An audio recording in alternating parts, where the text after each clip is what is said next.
Homeopathy में कुछ-कुछ ऐसी मेडिसिन हैं, जो आप बताना चाहेंगे, शेयर करना चाहेंगे, वो कैसे हम ट्रीटमेंट में कैसे लाभदायक होती हैं? कैसे कर सकते हैं उसको? और उनकी क्या-क्या हिस्सेदारी होम्योपैथिक होती के है इसमें? बारे में गौरव जी, जो मेरी अंडरस्टैंडिंग है और जितनी यहाँ पर दवाइयों की संख्या है, जी, तो मुझे ऐसा लगता है जैसे हमारे यहाँ एक कहावत है, हरि अनंत हरि कथा अनंता। आप सुनते जाएं और मैं कहता जाऊं। जी, जी, जी, जी, जी, बहुत विशाल क्षेत्र है, लेकिन जी, हम उनमें से कोशिश करेंगे कि कुछ एक के बारे में जी, अध्ययन करें और जी, उसके बाबत बात करें। जी, कई बार हम ये देखते हैं कि हमारे जीवन में एक एंजाइटी की प्रॉब्लम होती है। मैं आज सोना चाहता हूँ और मेरे सामान्य उठने का समय यदि 7 बजे है और मुझे पता लगे कि कल सुबह 4 बजे की फ्लाइट है, जी, तो जी, मैं आज जी, पूरी रात नहीं सो पाऊंगा। ये बहुत व्यक्तियों के साथ होता है। जी, कल 10 बजे इंटरव्यू है और उस इंटरव्यू को वो मन में देखते देखते आज पूरी रात नहीं सो पाएंगे। जी, जी, अनेक तरह के उनके मन में वर्लविंड्स चलते रहेंगे।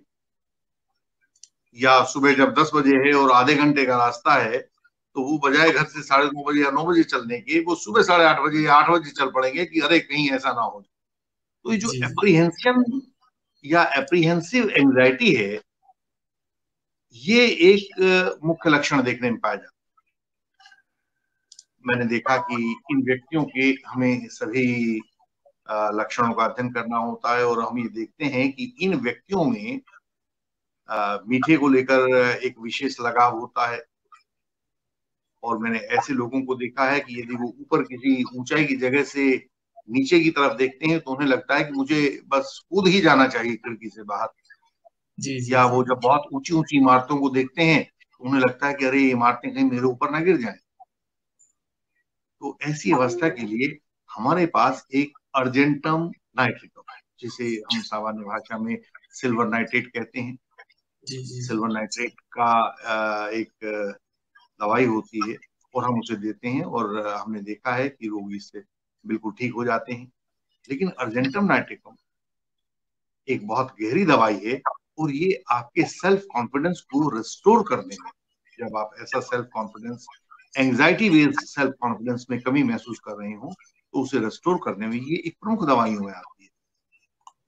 ओके, एक दूसरी किस्म का आपने लैक इन सेल्फ कॉन्फिडेंस देखा होगा कि अभी हम जिक्र कर रहे थे, आप ऑडिटोरियम में चले गए हैं, आपके हाथ में माइक दिया गया है कि सब कुछ बातें बोल दीजिए, गाय पर एक निबंध बोल दीजिए।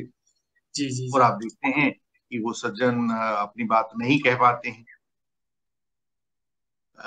और इस प्रकार के लोगों में आपने देखा होगा, जिसको हम हिंदी में कहते हैं जड़वत हो जाना, जी, इंग्लिश में कहते हैं the person is now stunned.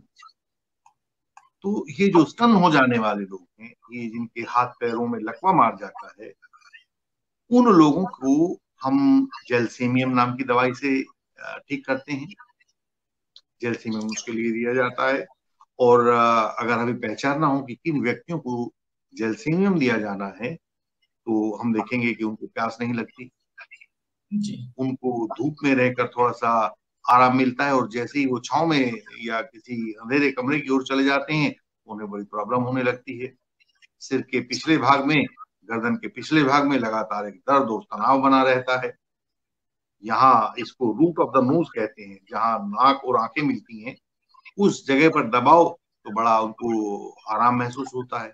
ऐसे व्यक्तियों को हम जैलसीमियम देते हैं। जी, तो इस तरह की स्थिति भी है। कुछ ऐसा भी होता है कि महिलाएं हैं जो प्रसव के बाद में, जब डिलीवरी के बाद में, वो एक विशेष डिप्रेसिव फेज से गुजरती हैं, क्योंकि वो लगातार एक ही स्थिति में बनी रहती हैं।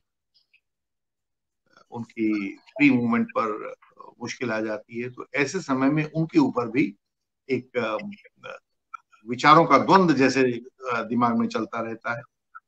उसके लिए हम एक जिंकम मेटालिकम का इस्तेमाल करते हैं। और आप जिंकम मेटालिकम से प्रभावित लोगों को देखेंगे कि वो हमेशा, उनको लगता है कि जैसे वो शरीर के बाईं तरफ गिरने वाले हैं। जी जी जी या उनके बाएं पैर में चलने में कुछ प्रॉब्लम उन्हें महसूस होती है, हमेशा उनके दिमाग में एक भंवर जाल सा बना रहता है, विचारों का, विचार आते हैं चले जाते हैं, हर समय वो बिजी मिलते हैं, और जी उनकी जो मेंटल कैपेबिलिटी है वह मेंटल कैपेबिलिटी अपने आप में कम हो जाती है। वो सोच नहीं पाते हैं, लेकिन फिर भी सोच से मुक्त नहीं हो पाते हैं। तो एक रुंधा हुआ सा जो जाल होता है चारों तरफ जी उनके दिमाग में चलता रहता है।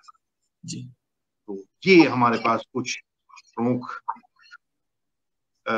एरियाज हैं जहां पर हम अपनी दवाइयों की सहायता से उनके सेल्फ कॉन्फिडेंस को रेस्टोर कर सकते हैं।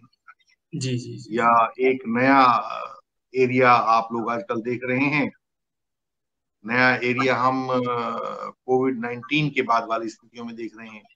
जी इस कोविड-19 के बाद हुआ क्या है कि लोगों के रोजगार छूट गए हैं, जी उनकी आमदनियां कम हो गई हैं, और परिवार में वही सारा का सारा उनका खर्च बाकी है। जी तो ऐसे समय में वो लोग अपने जीवन से निराश हो जाते हैं, और आपने देखा होगा कि बहुत सारी रिपोर्टिंग आई है जहां पर उन्होंने अपने जीवन के साथ भी खिलवाड़ किया है। तो इन जी सब चीजों के लिए हमारे पास एक लिस्ट ऑफ होम्योपैथिक मेडिसिन है। जब हम अपने भविष्य को लेकर बहुत ज्यादा चिंतित रहते हैं, हमें अपना पूरा भविष्य अंधकार में नजर आता है, जी और जीने का कोई रास्ता हमें नजर नहीं आता, तो उस समय हमारे पास आर्सेनिकम एल्बम आर्सेनिकम एल्बम दवाई का हम प्रयोग करते हैं, जो आपके इस प्रकार के अज्ञात भय से आपको छुटकारा दिलाती है। आपने अभी देखा होगा कि भारत के आयुष मंत्रालय ने कोविड-19 से बचने के लिए, इम्यूनिटी डेवलप करने के लिए भी कोविड इसका आर्सेनिकम 30 का प्रयोग करवाया था या दिया था, उसने कहा था, उसको जी रिकमेंड किया था। तो आर्सेनिकम एल्बम एक इस तरह की दवाई है जो हमारी इन समस्याओं को दूर करती है। दूसरी दवाई, कुछ लोग ऐसे हैं जो इस अवस्था से गुजरते हुए वो लगातार सिर्फ यही सोचते रहते हैं, सुबह शाम उठते बैठते उनके दिमाग में, इसको हम हिंदी में कहते हैं खब सवार हो जाती है कि मुझे क्या करना है। वो जी इधर जी जाएंगे, वो उधर जाएंगे, कुछ दूसरा रास्ता उनको नहीं मिलेगा, गर्मी महसूस करेंगे, आमतौर से अंधेरे जगहों पर सोने की वो कोशिश करेंगे, और बहुत सारे पानी की उन्हें प्यास लगेगी, प्यास बढ़ जाएगी, क्योंकि हम उसके शारीरिक लक्षणों को भी देखते हैं। उनके लिए जी ब्रानिया एल्बा की एक दवाई है। कुछ लोग ऐसे हैं जो इससे भी बड़ी अपनी अवस्था में पहुंच जाते हैं, जिसको हम सेल्फ लोदिंग कहते हैं। अपने प्रति एक आत्म वितृष्णा पैदा हो जाती है, जी जी अपने जी प्रति एक घृणा पैदा हो जाती है, और उसके कारण लोग बाग अपने जीवन के साथ भी खिलवाड़ करने लगते हैं। उन लोगों के लिए हमारे पास ओरम मेटालिकम होता है। इस अवस्था में सभी लोगों का जो इसके परेशान होते हैं इस प्रकार के लक्षणों से, उन्हें शोर से बहुत मुश्किल होने लगती है, वो दूसरों के सामने जाने से बचने लगते हैं। तो ऐसे पेशेंट्स को हम ओरम मेटालिकम देते हैं।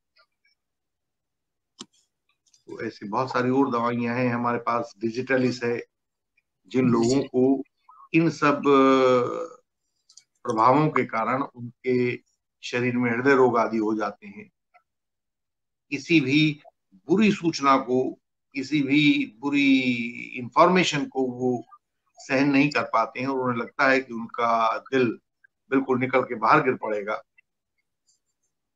चलना फिरना उनके बस का नहीं रहता है, और उस शौक से वो एकदम रुक जाना चाहते हैं किसी एक स्थान पर। उन लोगों के लिए हमारे पास डिजिटलिस एक दवाई होती है, उस जी डिजिटलिस दवाई का इस्तेमाल करते हैं।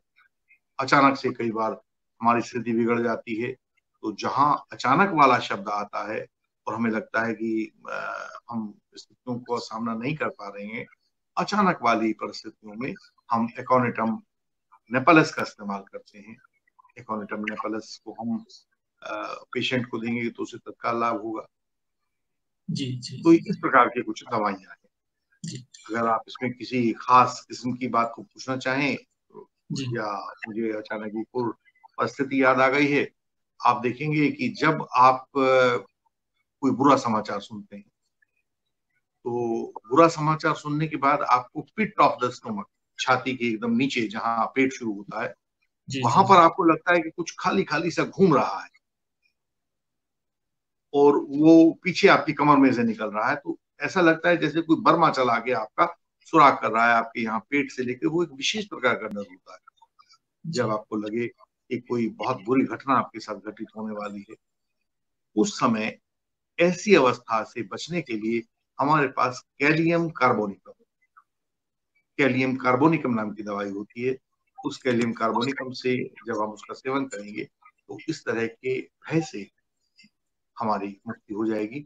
और ये भय ही होते हैं जो हमारी समस्याओं से जूझने की ताकत को कम करते हैं।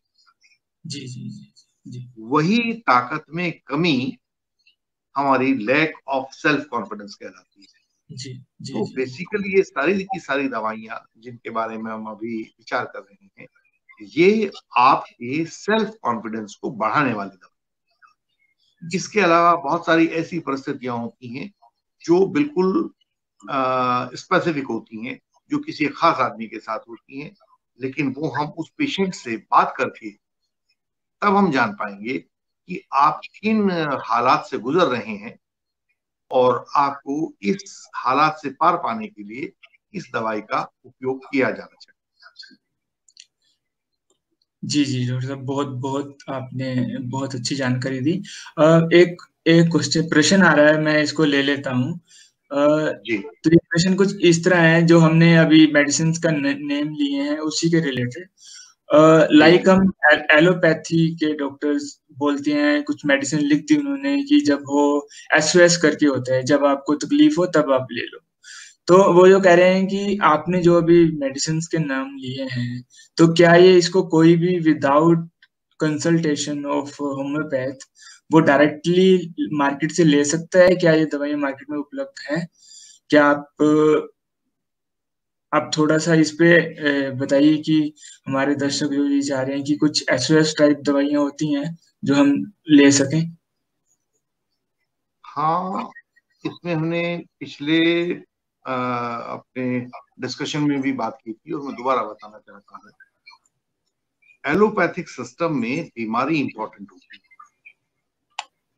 वहां पर बीमारी को ध्यान में रखते हुए दवाइयां बताई जाती हैं, उनके नाम निर्धारित किए जाते हैं।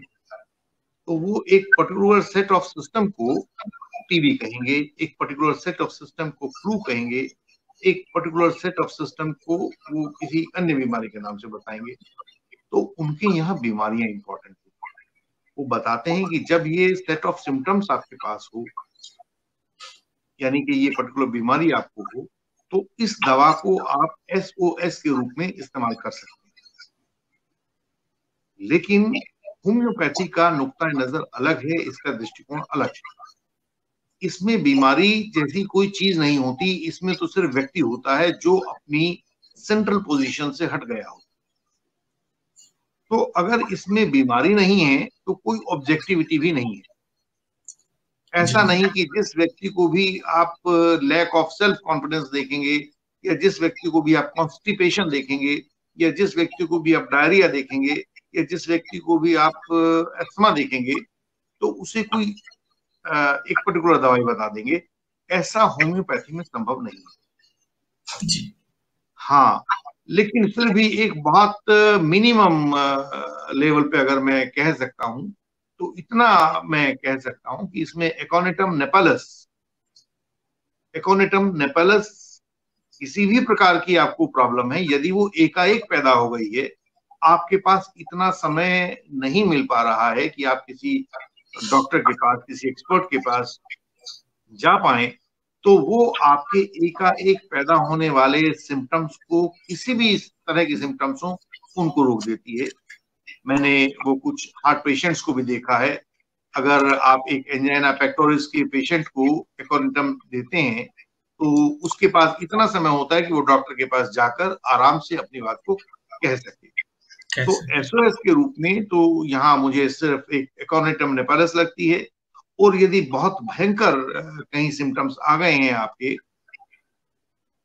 जैसे आपका किसी एक बहुत जगह पर खून निकल गया हो, या अचानक आपके साथ सिर में ऐसा एक भयंकर दर्द पैदा हो गया हो, तो वहां एक बेलाडोना, BELLADONA, बेलाडोना एक दवाई होती है। बेलाडोना के बारे में हम बात कर सकते हैं। एकोनिटम नेपेरस और बेलाडोना, इन दो दवाइयों को छोड़कर मुझे नहीं लगता कि हम होम्योपैथी में किसी भी दवाई को एज इस्तेमाल कर सकते हैं। हमेशा आपको किसी जानकार के पास जाना चाहिए और जी। जैसी भी वो आपके सभी लक्षणों को देखकर बताएं, उसके मुताबिक दवाई लेनी चाहिए।